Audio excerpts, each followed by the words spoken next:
आखिरकार जिस श्री राम स्तंभ का इंतजार लगातार लोग कर रहे थे वो भगवान राम की नगरी में पहुंच गया है। आप साफ तस्वीरों में देखिए, ये श्री राम स्तंभ है, ये भगवान राम की नगरी में पहुंचा है। पहला स्तंभ भगवान राम की नगरी में ही लगाया जाएगा। और हम जिस तरीके से लगातार इंतजार कर रहे थे श्री राम स्तंभ का, हमारे साथ श्री राम स्तंभ फाउंडेशन के लोग हैं।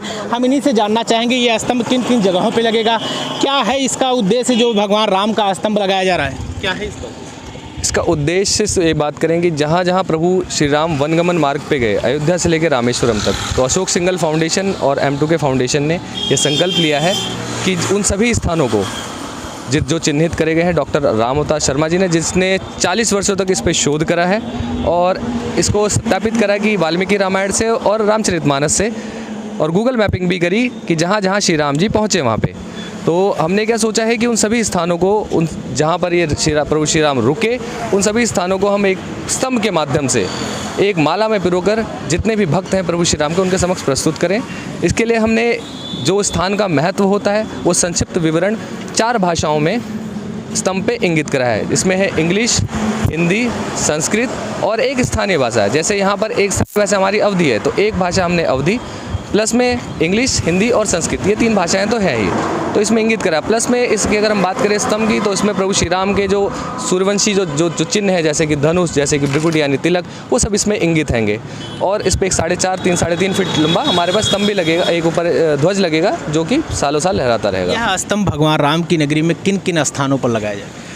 अगर यहाँ पर बात करें अयोध्या की, तो अयोध्या में लगभग 5 से 6 स्थान हैं जहाँ पर ये लगने हैं। जैसे कि मणि पर्वत पहला स्तंभ लगना है, फिर तमसा तट है हमारा, फिर हमारा सूर्य कुंड है, गुप्तार घाट है, ऐसे स्थान चिन्हित करे गए हैं, तो यहाँ पर लगेगा। उसके आगे फिर जैसे जैसे आगे परमिशंस और आगे चीज़ें चलेंगी, इसको हम आगे बढ़ाएंगे इस कार्य को। हम आपसे सवाल करेंगे, आखिर नेता का सपना साकार हो रहा है, भगवान आराध्य अपने श्री राम जो है जनवरी 24 में अपने गर्भगृह में विराजमान होंगे। इससे पहले श्री राम स्तंभ अयोध्या नहीं देश दुनिया की शोभा बढ़ाएगा, कैसे देखते हैं?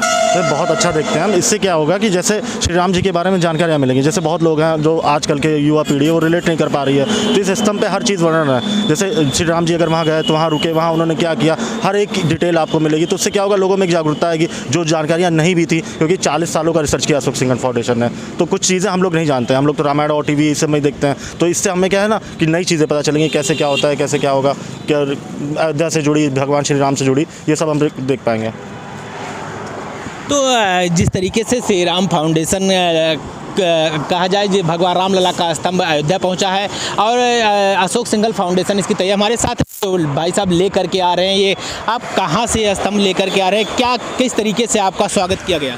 हम आबू रोड से लेके आए हैं, माहौल से, और बहुत धूमधाम से हमारा स्वागत किया गया, डीजे बजा के, फूल माले पहनाई, और रास्ते में बहुत ही अच्छा स्वागत किया गया।